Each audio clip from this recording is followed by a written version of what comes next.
Now for today's program.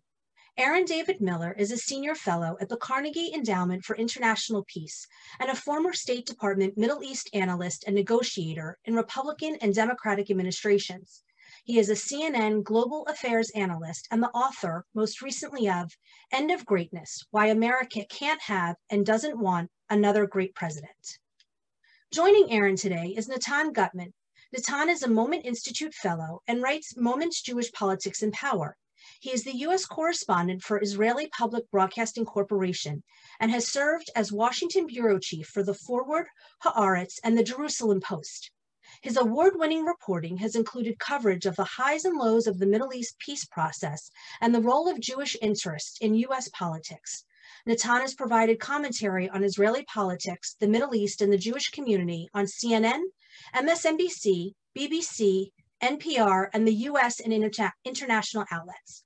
Before being posted in Washington, Nathan served in various positions in Israeli media, including chief editor of Channel 1 Evening News and the diplomatic correspondent for IDF Radio.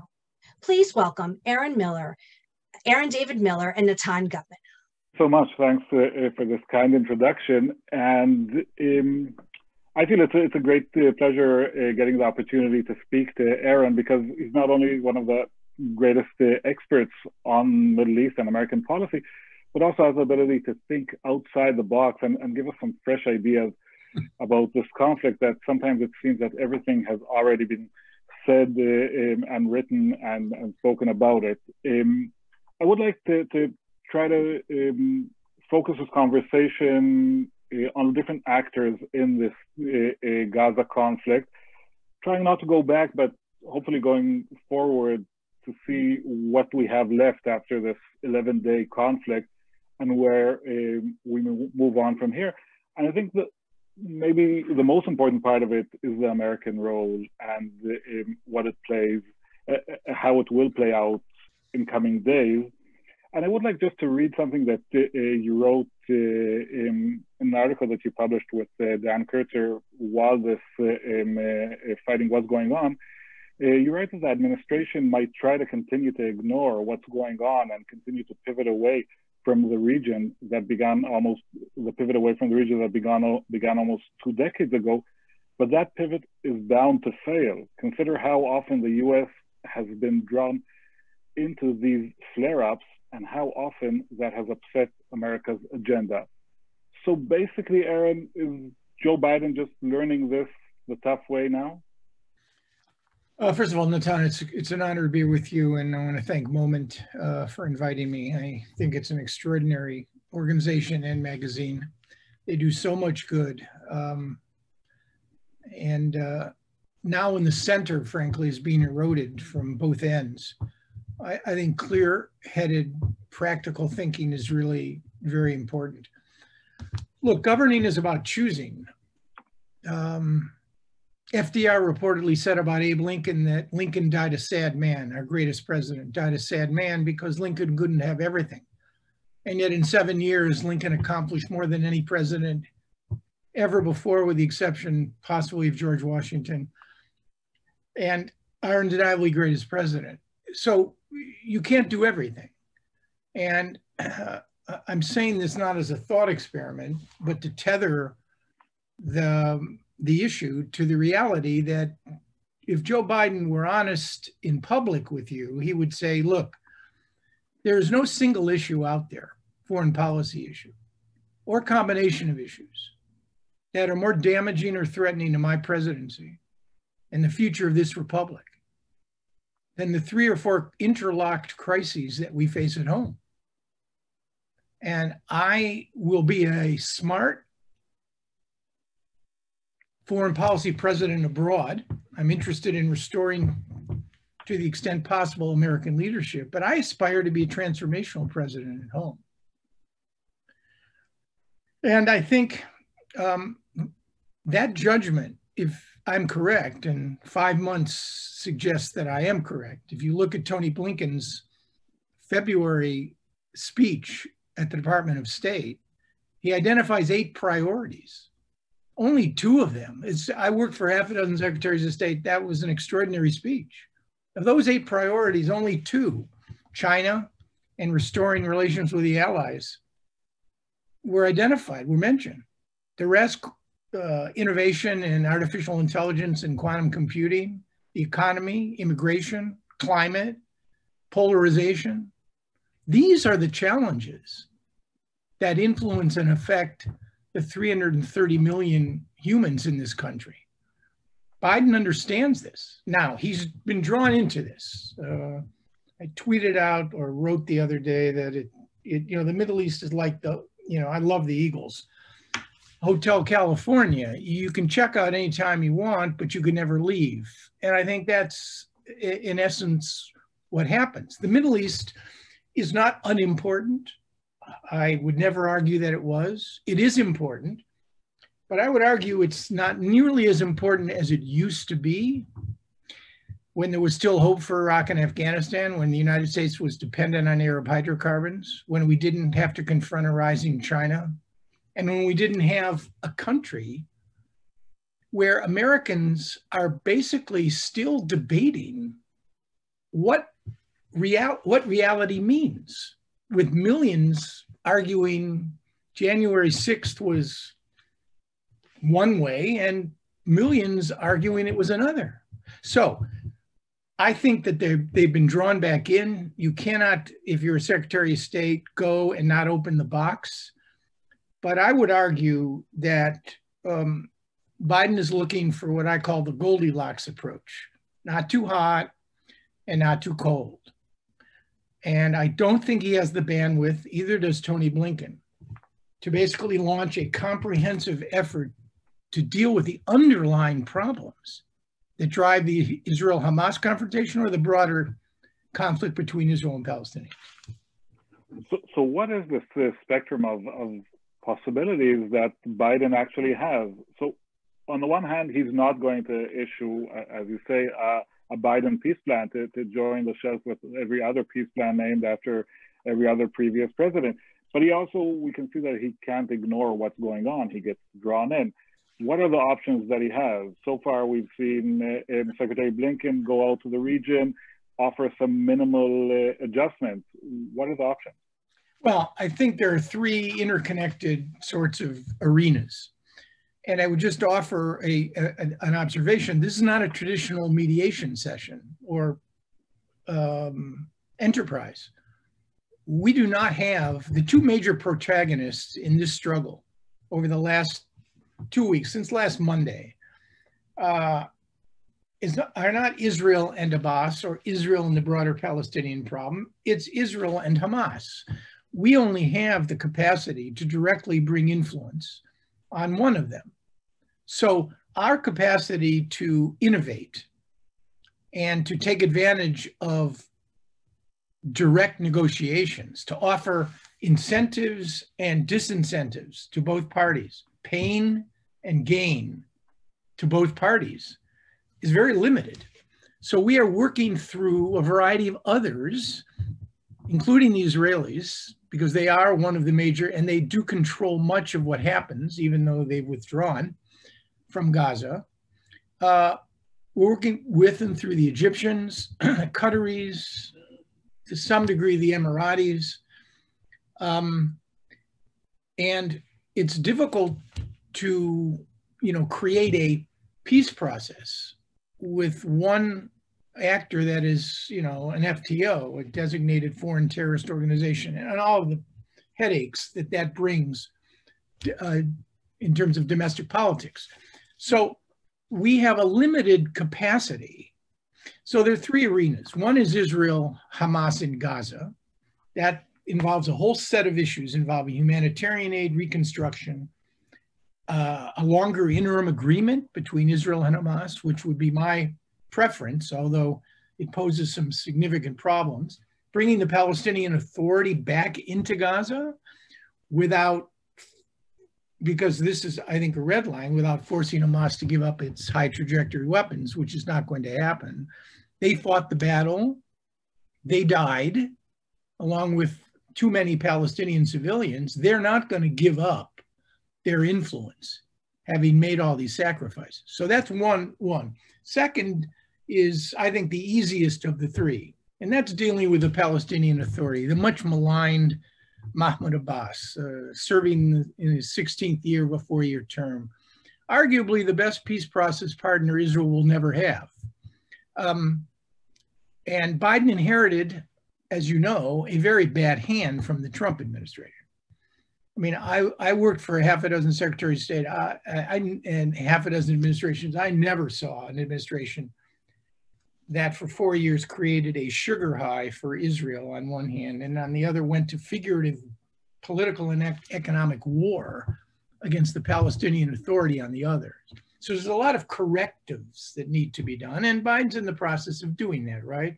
Restoring assistance to UNRWA, direct aid, the consulate in Jerusalem, establishing a phone call from the president, which was one of the benefits Abbas got out of it. So that's the second thing, is repairing a relationship with a guy who controls only 40% of the West Bank, who has zero control over any of the three arenas that constituted this conflict. Zero control over the Palestinians in Jerusalem, zero control over Palestinian citizens of Israel, and zero, less than zero control over Hamas. That's the second piece. And the third piece, obviously, is the most difficult.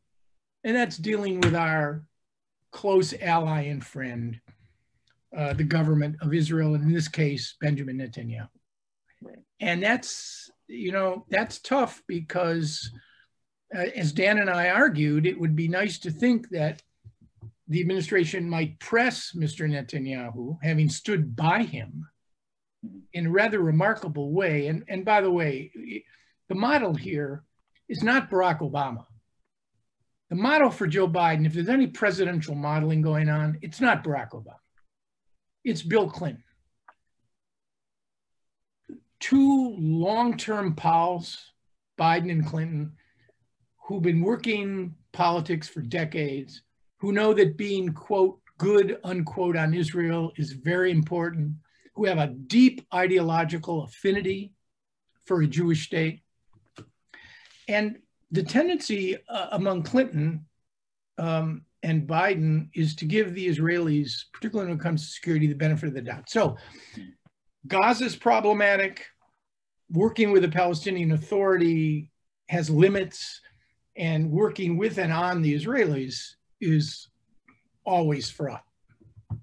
Is it more difficult now to work with Netanyahu because you don't have the levers of power that you used to have? I mean, you probably ran, Jim Baker and George Bush Sr. managed to push Yitzhak Shamir beyond what he wanted because he understood that fighting with America was against his own interests. But didn't Netanyahu, in a sense, prove that, at least politically, in terms of his constituency at home, there is no price to pay for getting into a fight with the American president? Does that influence the calculus that Biden was trying to make? Well, there was some thought that somehow fighting Joe Biden would be the latest, crisis du jour that the prime minister could create in order to cement his own base. Fighting with the Americans, frankly, is really, there's no margin for an Israeli prime minister to fight with the Americans. And there's certainly no margin for Benjamin Netanyahu. He could try to paint Barack Obama, and he did. He did it in 2015. He did, as hostile to Israel. Mm-hmm. He can't do that with Joe Biden. And again, the issue of fighting with Israel, if you're an American president, is an occupational hazard. But the only time the fight is worthwhile, in my experience, I'd cite Kissinger, Nixon, Jimmy Carter, Bush 41, Natan, and James Baker. They all fought with the Israelis. They all had real tussles with the American Jewish community. But the fight, in their judgment, Kissinger over the disengagement agreements and the reassessment, Carter over the Egyptian-Israeli peace treaty, and Jim Baker and Bush 41 over Madrid, they fought with the Israelis, but they gained from the fight. And so did Israel. The fight was tethered to a broader goal, which allowed them to bring that pressure in the service of a greater national security or foreign policy victory that benefited everybody. why an American president would fight with an Israeli prime minister on an issue completely untethered, however moral or ethically fraught it is. Don't get me wrong. Settlements it's a negotiation breaker. It's a conflict ending resolution breaker. Asymmetric casualties. 66 Palestinian children are under the age of 18. Half of Gaza is Palestinian kids, about 1 million, and 2 Israeli children. That asymmetry, is a moral hazard. But you don't fight with Israel over a discrete issue. You fight with the Israelis over something that would fundamentally alter the situation for the better. And that's what makes the fight worthwhile. And that's why I would argue to you, that Joe Biden will stand up to Bibi because he's a pro-Israel president, not a pro-Netanyahu president. He will stand up to Bibi if Bibi wants a fight, but he is not looking for a fight with this Israeli prime minister, not on Jerusalem, not on Hamas, because governing is about choosing. And no matter how much the progressives in the Democratic Party try to persuade him that the climate has now changed and he can basically bring tremendous pressure on Israel, he doesn't buy it. And frankly, either do I, because you got a lot of mainstream moderate Democrats and you got Republicans who are just waiting to paint Joe Biden as a guy who is hostile to Israel. True or not is irrelevant in the era in which we live. One last point. Charlie Cook did an assessment of every incumbent's, how the incumbent party fared in every midterm since 1946. The average loss for the incumbent president's party in the first midterm, there have only been 3 midterms in which the incumbent parties has gained: 1934, 98, and 2004. Mm-hmm. It's a loss of 22 seats in the House and 3 in the Senate. If that happens next year, well, it gets worse than that because you're going to have a certification for an electoral. Like if Joe Biden wins the presidency again, you're going to have a House basically that may not refuse to certify the Electoral College vote. And then where are we? Right.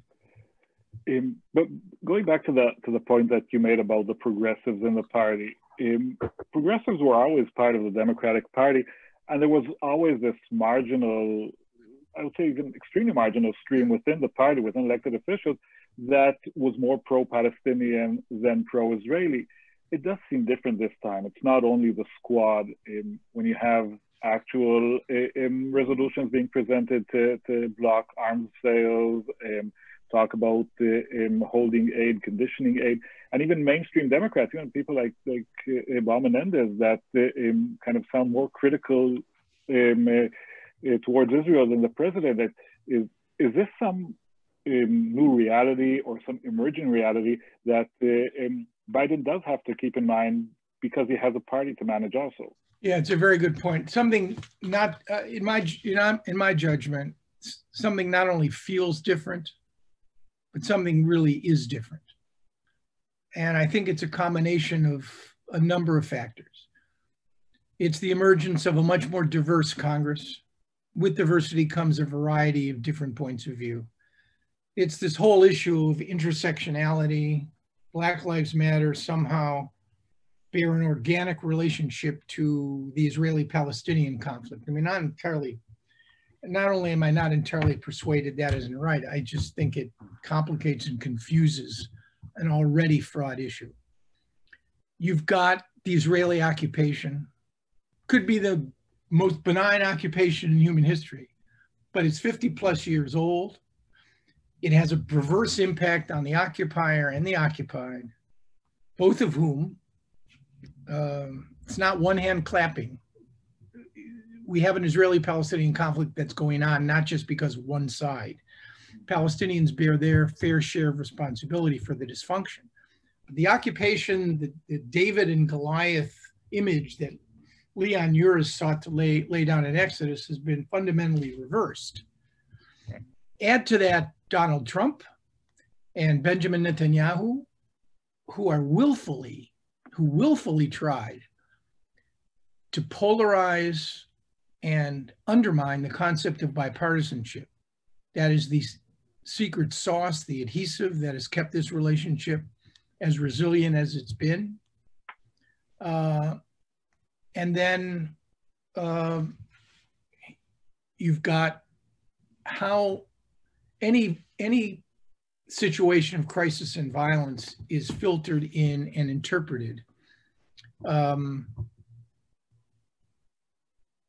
the United States. You put all this together and, serious questions are being raised about whether or not the confluence of values and interests that have driven these U.S.-Israeli relationship for decades, those values and those interests are under real stress. Now, have they fractured? Are we now at what I call a cosmic oy vey inflection point where the U.S.-Israeli relationship is going to crater? In short, is this a headline that we're watching or is it a trend line? And I think that it's hard to answer that question right now. But there's no more, if you're an Israeli or you're an American and you believe deeply in the strength of the U.S.-Israeli relationship, you shouldn't be whistling past the graveyard. You should be seriously thinking, because I've long argued when the image of America changes in the image of Israel changes in the mind of America, the relationship will change.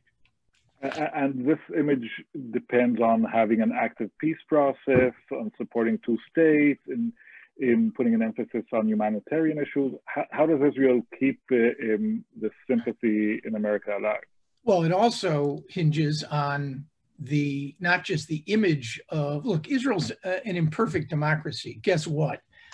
Take a look in the mirror over the last 4 years. I never thought I would say that we have a crisis, a democratic crisis in this country that is severe and profound. Israel's an imperfect democracy, as are we. And Netanyahu has been a very effective prime minister in many respects, but he's also undermined the image of Israel as a humanistic, pluralistic democracy. The war he's waged on the judiciary, his manipulation of the press, his seeming recklessness with respect to how he deals with the American Jewish community, who he believes, probably correctly, is less united on his issues than the evangelicals are. His desire to make the Republican Party the go-to party on Israel and to help demonize the Democrats, all of these things. And of course, the most interesting thing about this latest crisis, which is the Jewish and Arab communal violence, which we haven't seen, well, in 2000, it was there, but you haven't seen this kind of spread since the pre-state period. So, I think the image of Israel as a functioning democracy, even though it's all relative, right? There's no polity anywhere in that region that even come close to, to observing the practices of democracy as the Israelis. But that may not be, comparing yourself to Egypt or Syria and saying, well, we're better than them, that's not a really good talking point. For sure. And since you raised Israel, I'd want to just ask a few questions about the Israeli side in this equation. And I think many people came out of this conflict saying, well, Israel didn't gain anything. We're just back in the same place we were before. But when you talk to Israelis, they mention a few things that they have gained from those 11 days of fighting, degrading the Hamas's military potential, which could help prevent or delay the next outbreak. Some sense of deterrence because, again, of this asymmetry between the Israeli power and the Hamas power. The fact that Israel managed to do all of this without sending ground troops into Gaza, which Israelis, at least means a lot. It means that this is a different type of a war, exposing the underground operation of Hamas. It seems that Israelis do see it at least as having tactical advantages. Do you agree with that? Yeah, I think the advantages are tactical. And by the way, let's be clear about something. Last Monday, the nature of this conflict changed. Once Hamas rockets began, the dynamic was different. And this was not a result, this particular Hamas strategy was not a result of Hamas's feelings of being ignored or the absence of economic assistance in Gaza. There was a specific purpose here to capture the Jerusalem issue. President Trump, our previous president, said that in recognizing Jerusalem as the capital of the state of Israel and opening an embassy, he had taken Jerusalem off the table. Well, you know, guess what? Jerusalem has become the table, and Hamas has tried to set the table. And the Israelis played into it. This operation was called Guardian of the Walls. Well, Hamas played to this. And I think their objectives were political. And to remind the Israelis, their high trajectory weapons had a greater range and a greater intensity of launch. Probably 4 times the amount of rockets were launched than any of the previous rounds. They've undermined the prestige of the Palestinian Authority, angry that Abbas had canceled elections and denied them what they believed was an opportunity to make significant gains in the Palestinian Legislative Council. You know, you shut down Ben Gurion Airport and you force American carriers to cancel flights. I mean, you're disrupting the ebb and flow of the Middle East's most preeminent military power. That's no small accomplishment. And of course, then you survive again. So I think both sides have greatly exaggerated their accomplishments on this one. It's easy for Hamas actually to reach this accomplishment because all you need is a few longer range rockets, and you're targeting Tel Aviv and Jerusalem and the Ben Gurion Airport now, and you shut down a whole country. But at the end of the day, if they look back at in these 12 days of fighting, so they survived, but where does Sinwar take it from here? I just saw him today boasting that they're back and they're going to fight, but what's their next move? They're not becoming more acceptable in the international community. No, and I think that's certainly part of it.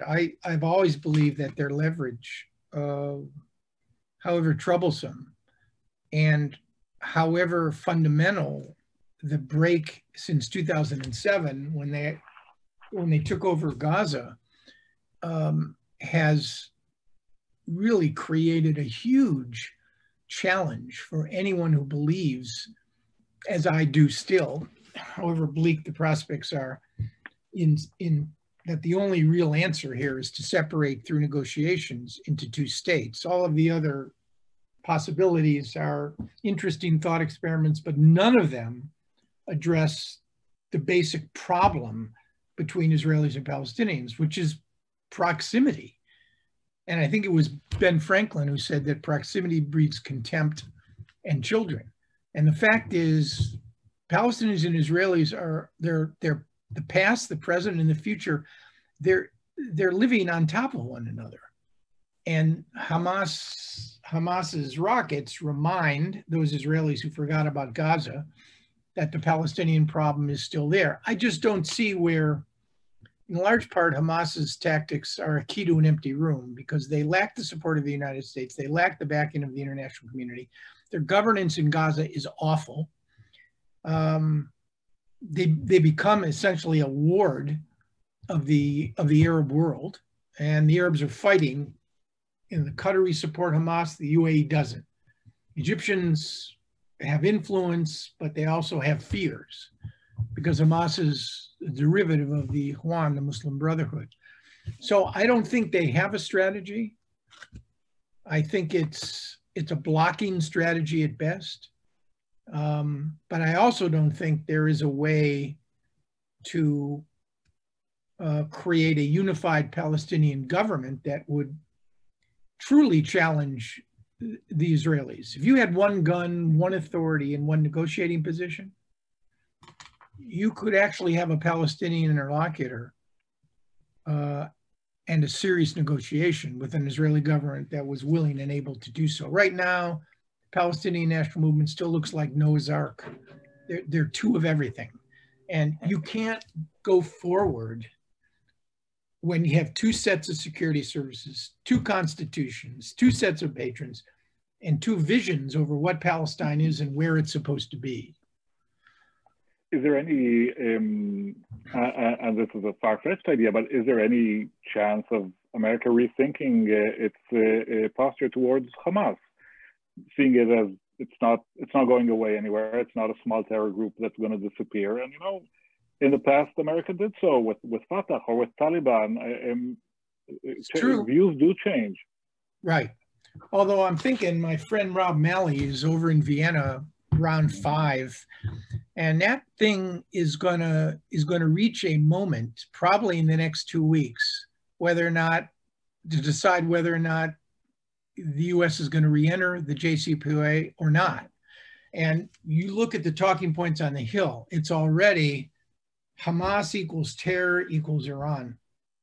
And nobody in this town, with the exception of some of the chattering classes at the think tank, maybe myself included, will be saying this is a good deal that the JCPOA, that we're back in the GC. Nobody's going to be breaking open the champagne bottles for Joe Biden.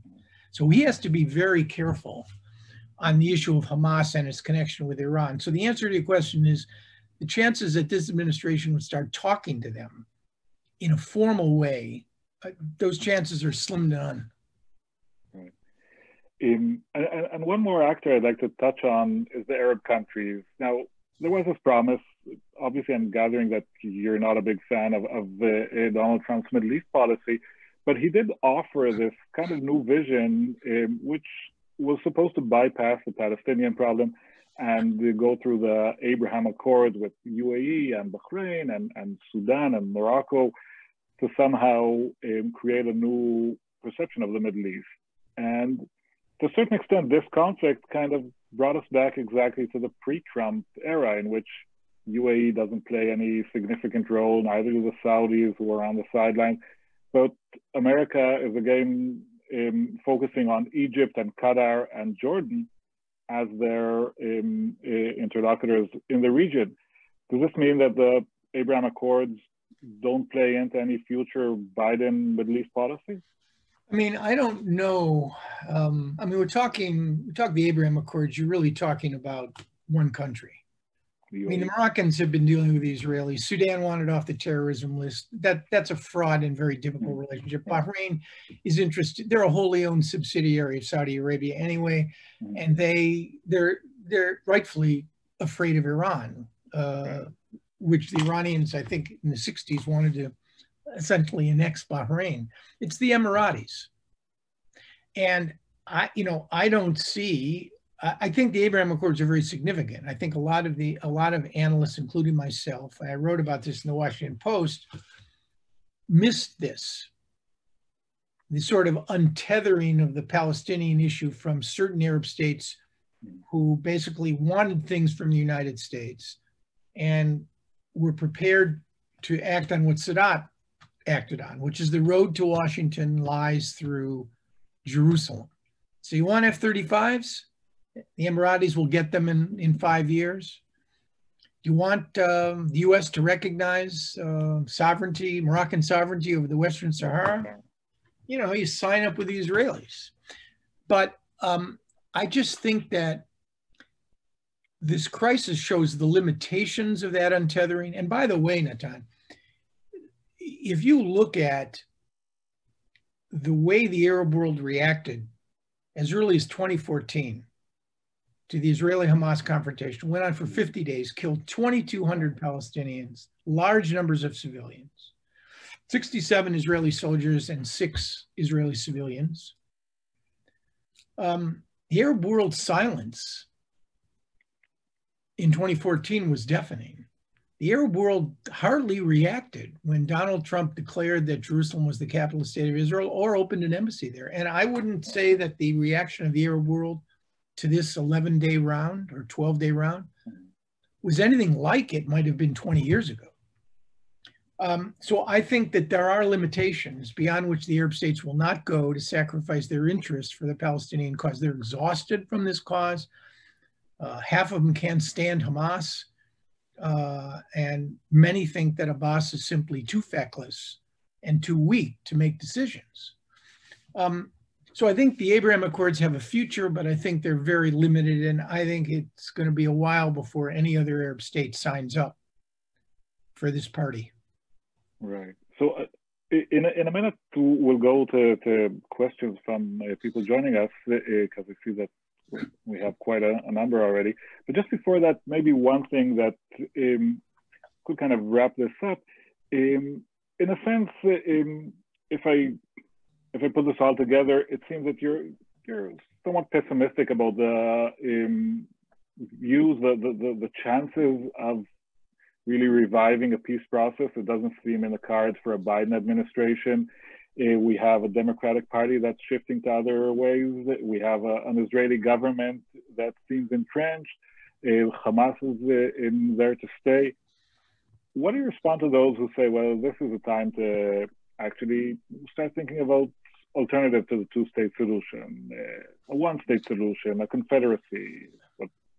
I mean, I'm doing a lot more listening these days than talking. When I thought I had many more answers than I really do when I was working, we did some good things over the course of the last 25 years. We made a lot of mistakes, provided some good advice and a lot of bad advice. I just do not see, if in fact I'm right, that the proximity problem is in fact the strategic issue. And there'll never be a status quo when you have a proximity problem. You can have an Israeli-Syrian relationship for decades without any conflict. You can have an Israeli-Egyptian with a couple hundred kilometers of Sinai between Jordanians. This could go, but you can't, there is no status quo in view of Israeli-Palestinian proximity. So I'm thinking to myself, how are these other solutions, or even the acknowledgement of the one-state reality, how are these other solutions going to get us closer? I don't get it. Colleagues at Carnegie wrote a paper on we have to go to a rights-based approach. Two-state solution isn't available now. We have to give Israelis and Palestinians equal rights. I mean, I don't know how that works. Palestinians across the Green Line. Israel is a preferential democracy when it comes to its own citizens. And you think that the Israelis are going to then grant equal rights to 2.5 million Palestinians? It just doesn't make any sense. And again, I'm a prisoner of the past. I'm a historian by training, but thankfully I wandered off the highway and didn't go to a university. But, Mark Twain said that history doesn't repeat, it rhymes. So I pay particular attention to the rhythmic patterns of the past. I just don't see how you accommodate in one happy or unhappy entity competition for overlapping sacred space at the Haram al-Sharif, Har HaBayit, competition over two national movements, one of which has essentially achieved its objectives, the other one hasn't. I just don't see how you accommodate these religious, ethno-nationalist tensions and aspirations in one state. Who was it? Tolstoy? It was Tolstoy who said that all happy families are happy in the same way and all unhappy families are unhappy in their own way. Well, I mean, this is not a happy family. And making them all live together is not going to fix something. The issue is how to separate, then find a way to associate. But so I just don't see the alternative. Even though the two-state solution, I tweeted out the other day that it was time to say Kaddish for the two-state solution, but I think I've tweeted that out since I joined Twitter in 2011, maybe 10 times. I'm still not prepared. Bottom line, I have hope, but no illusions. Hope, but no illusions. So with this sober assessment, I think maybe if Suzanne will join us, we can start taking some questions from the people that we have with us. Great, thank you both. And again, if you have some questions, please type them in the Q&A box. The first question is where is the Israeli left, and what impact do you think this conflict will have on the next round of Israeli elections? I mean, assuming that next week Yair Lapid doesn't put together a government, then the mandate will return June 8th, maybe, to the Knesset, where any Knesset member can stand up and say, I can form a government. The odds of that happening, I think, are unlikely. I think we're going to a fifth election. And, you know, I don't know. I mean, Likud lost in this election 300,000 voters. Likud, in my judgment, is the only true, coherent, cohesive, grassroots party in Israel. It's the largest, it's the most coherent, but it lost 300,000 votes and they didn't go to any other parties. Those Likud voters stayed home. And this, to me, seems like a lot of Bibi Netanyahu fatigue. Now, you can't beat something with nothing is the problem. And I don't see any of the smaller parties. Merav Michaeli, I think, has given the Labor Party new life. I think she can be very effective. But I just see the country moving in a different direction. I don't think, you know, I was thinking this the other day, last July was the 20th anniversary of the Camp David Summit, which was, in my judgment, the last best chance, I suppose, to reach an agreement between Israelis and Palestinians. But the intifada that followed, the descent from the Catoctin Mountains into the Valley of Despair, Israelis and Palestinians have not yet recovered from that. The memories of that are still very real. And that took its toll on the center left in Israel. One last point. Peacemaking in Israel has never been a purview of the left. Whether it was Begin trading Sinai for control of Jerusalem or the West Bank, whether it was Rabin, the breaker of bones in the first Intifada, finally recognizing that there was no military solution to the Palestinian problem, and that he had to talk to the PLO, whether it was Sharon disengaging from Gaza, whether it was Netanyahu agreeing, even though he promised he wouldn't, to 2 withdrawals from the West Bank and 2 signed agreements with Arafat. This is a question of the right being transformed, not the left resurgent. I think the left has hijacked Rabin's memory. I understand why.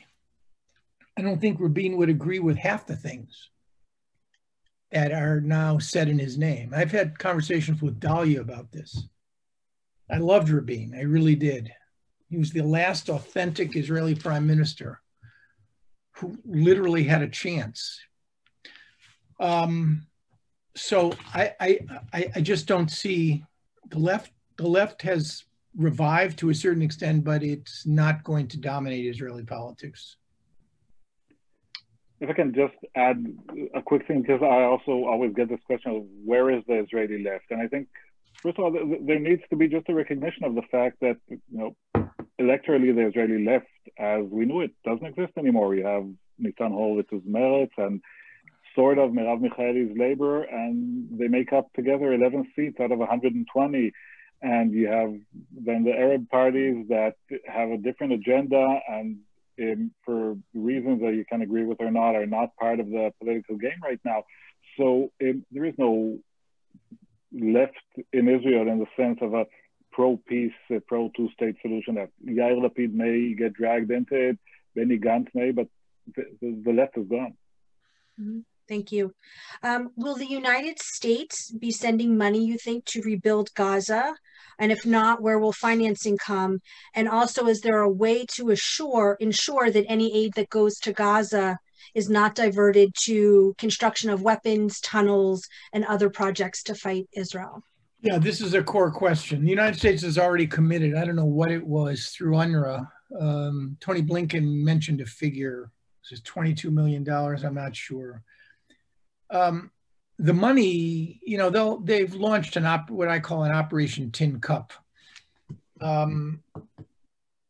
largely from key Arab states. The Egyptians have pledged $500 million, the Emirates a significant amount. It's the question, and you have to differentiate between humanitarian aid, which is now entering Gaza, from reconstruction aid, because you have all these dual use items. Cement, which is critically important to build houses and apartment buildings, which are destroyed, but can also be used for tunnel structure. You've got piping, which of a certain inch is used, it can be reconfigured for high trajectory weapons. How this is going to work, and it never worked in 2014, and 2014 was a much more devastating, went on for 50 days, almost 2 months. I don't see how you do this. One idea is to have the Palestinian Authority return to Gaza to manage the civilian sort of infrastructure and dispense aid. But why would Hamas want to give the Palestinian Authority credit for that? If Hamas is desperate enough and pressures from the public to rebuild are intense enough, maybe they can figure out a way to approve of a pipeline of assistance, but it's going to be hard. The Egyptians aren't interested in seeing Gaza completely reconstructed and Hamas resurgent.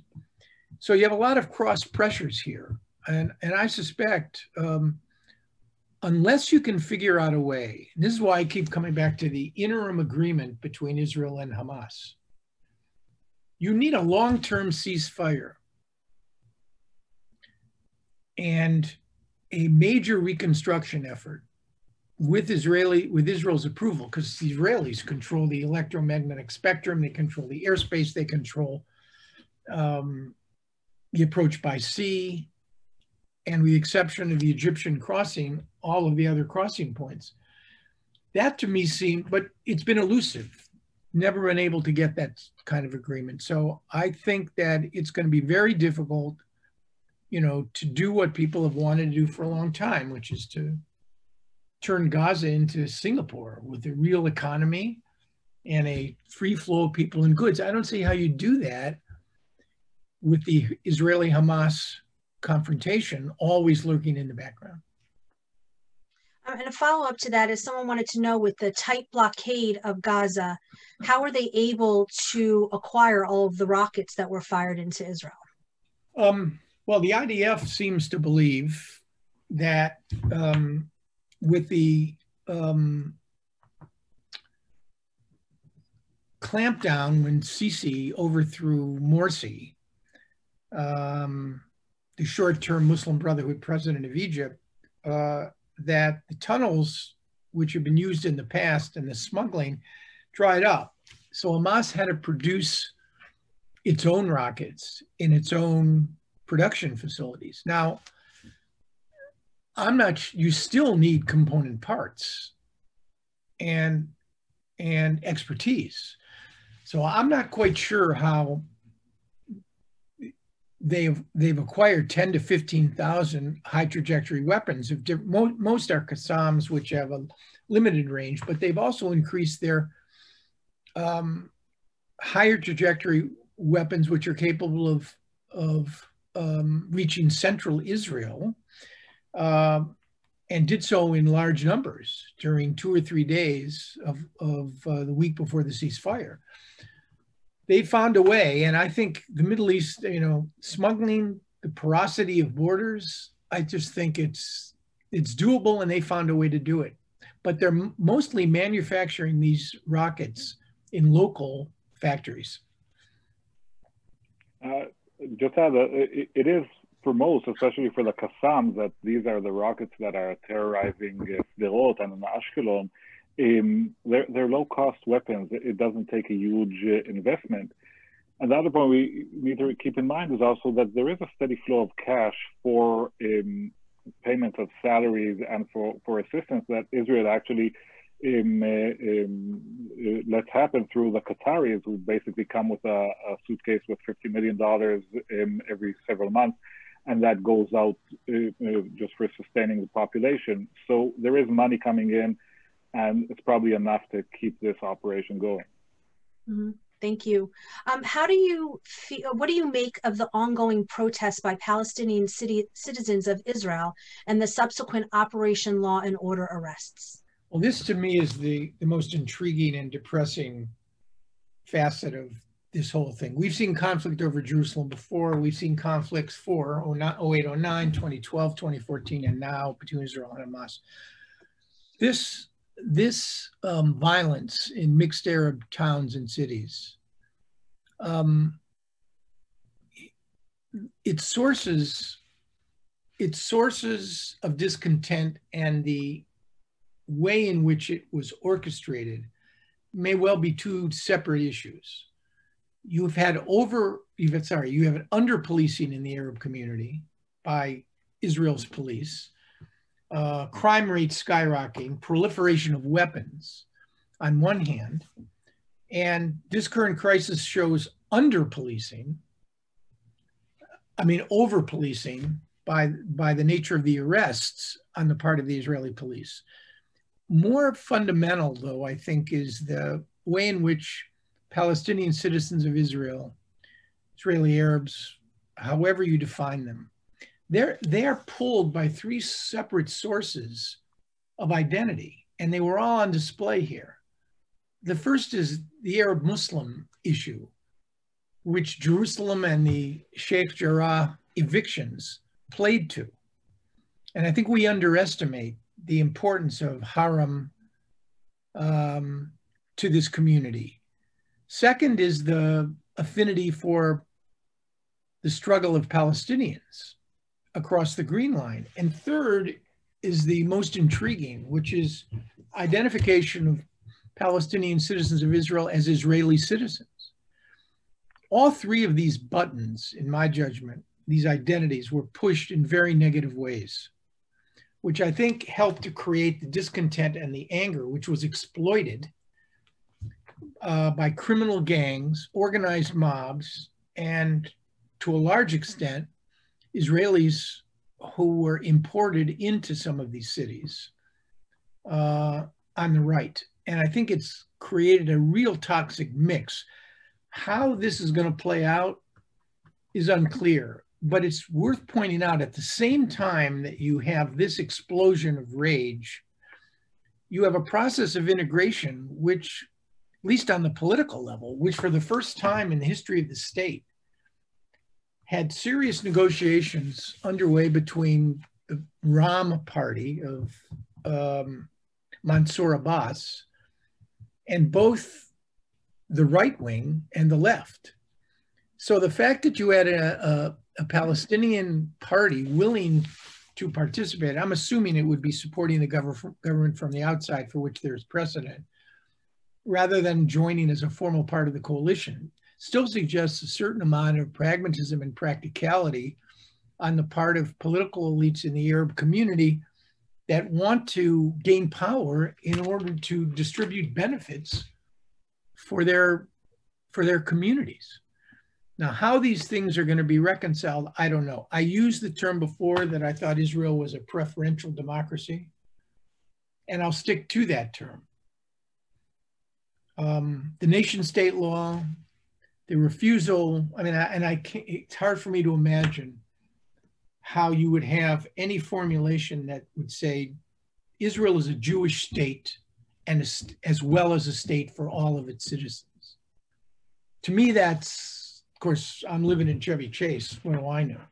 To me, that's eminently logical and rational. But in view of the nation state law and the way parties on the right have demonized the Arabs of Israel, Palestinian citizens of Israel, I think going forward, this is going to be increasingly fraught unless Jewish Israelis, I think, confront the nature of this national minority in an effort to ensure equal treatment under the law, equal distribution of resources. What you do about the public square, I don't know. I mean, what does an Israeli Arab do when they play Hatikva? What does an Orthodox, ultra-Orthodox Jew do when you play Hatikva? Let alone what does a Palestinian resident of Jerusalem do? So I think there is that issue that Israel's nationalism and identity is still defined ethnically. You know, I'm an Orioles fan. You know, you go to Camden Yards, they play the Star Spangled Banner, and everybody gets up. Some people remove their hats, some people put their hands on their hearts, and some people actually sing. So it's inclusive. It's a political nationalism, even in the age of dysfunction and polarization. It's a political nationalism. Everybody can be an American. At least that's the way it was. That's not the way it is in Israel. And that's a problem. Nathan? Just add one thing on that, because I know we're running out of time. There is this, I think Israelis up to now told themselves this story that any issue you have with Palestinian citizens of Israel, with Arab Israelis, was a civilian issue in a certain way. There were housing problems and resource problems. And if we only reach this kind of civilian equality, which no one ever really made a real effort of solving, maybe Rabin did for a while, everything will be this peaceful integration. And then when it blows up, you actually have to reckon with the fact that there's also a nationalist aspect to it and a religious aspect to it. And I'm not sure that Israeli society right now is in a position where it can deal with it, or where it's willing even to deal with these core questions regarding the Arab minority. Natan, I think that's wise, very wise comment, and probably should be the last word on, at least on this subject. Mm-hmm. Thank you. And real quickly, I know we are pretty much out of time, but I just want to get to this two more questions real quickly. We haven't heard anybody really talking about the Northern Front and the situation with Hezbollah and the fact that they have a lot of rockets, even more superior to the ones that Hamas has. What should we know about that? I mean, that's the war nobody talks about, everybody plans for. It's the true nightmare scenario. I mean, think about 11 days. Think about 2006, where for 33 days, a relatively unsophisticated political organization, Hezbollah, with high trajectory weapons, shut down the northern half of the Middle East's most preeminent military power for 33 days. That was in 2006. It's now 2021.